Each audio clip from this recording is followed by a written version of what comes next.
Hello everyone, we meet again today, and today we are going to talk about the word who, whom, and which, and also that.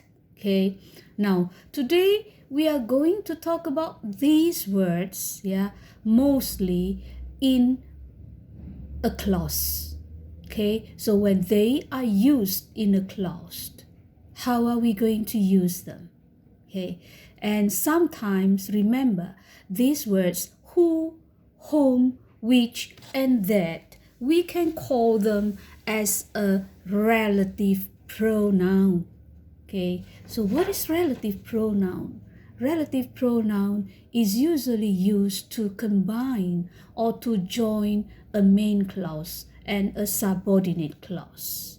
Okay, but let us see first. Mostly these words you can see here, okay, the words who, whom, and which. Okay, now let us these words, remember, they are not interchangeable. What do you mean by interchangeable? You cannot use like which for person. You see, which is usually used for things or animals. Okay, and then who and whom are usually used for person, for people. Okay, so that, now the word that we can use for people and we can use for animals or things.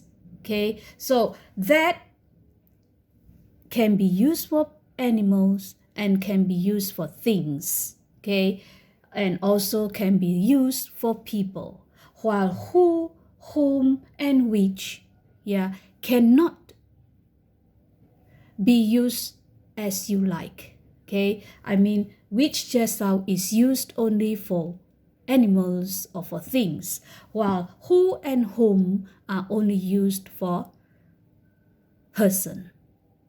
Okay, so that's why just now we say that they are interchangeable, are not interchangeable. Okay, now let us see the way how you use them. Okay, now you can see the example. I know the man you talked to earlier. I know the man you talked to earlier. Okay, now you see here, you use who in this sentence, but this who, you can change them with that. You see, I know the man that you talked to earlier. Okay, and then let us see the other side.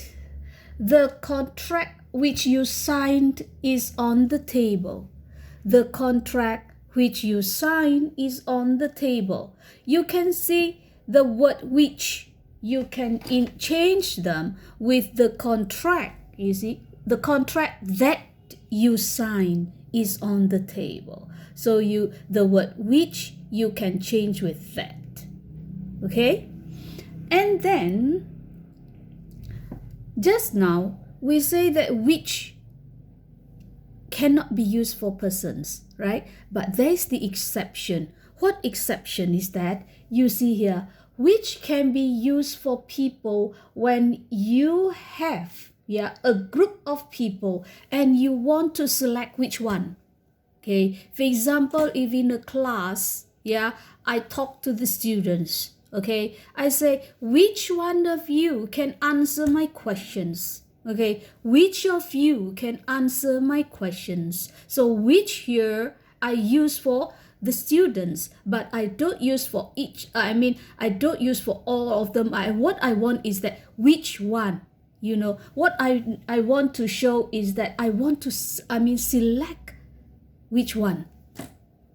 So that is the meaning of which when you use them in a group. Okay, for a group of people. Okay, and then what's the difference between who and whom? Okay, what's the difference between who and whom? Remember, who is used when it is standing for a subject, and whom is used when it is standing for an object. Okay, you see the example here. Yeah. So when I say, whom are you going to invite? I say, whom are you going to invite?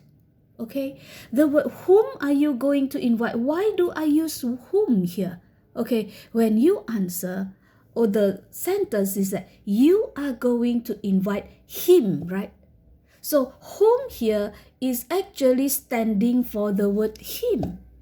That's why you use whom. You don't say, who are you going to invite?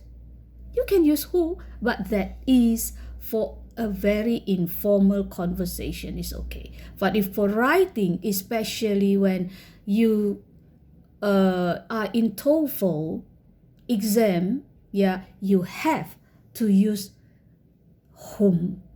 This is a formal form of using who and whom. Okay? Now, the other thing is, you see the other example, like who wrote the email? Who wrote the email? I use who. Okay? Why? Because if the sentence is right, she writes the email. She writes the email. So who is actually standing for she. And this is impossible for you to use whom. If you use whom, this is wrong. Okay? So that is about the usages of who, whom, and which. Now, so why do I give this to you today? You see, now you have to remember these words, these relative pronouns, yeah, is very crucial or important when you are having Toefl exam, the Toefl structure exam. Toefl structure exam is very formal. They are using a very formal grammar. So when you are reading a Toefl structure questions, yeah, you have to be careful with these words. You have to double check if you have used the correct word, whether who, whom, or which. So whether you have used them correct, I mean in that sentence, whether it has been using the correct who, whom, or which, the correct words, okay? So you have to be careful with this in your Toefl exam, okay? So besides that, you see, there are also some kinds of structures that you have to know in Toefl. Some kinds of grammar that you have to know in Toefl. Okay, we'll talk about that at the other time. Okay, see you up to here today. Thank you for your attention. Bye-bye.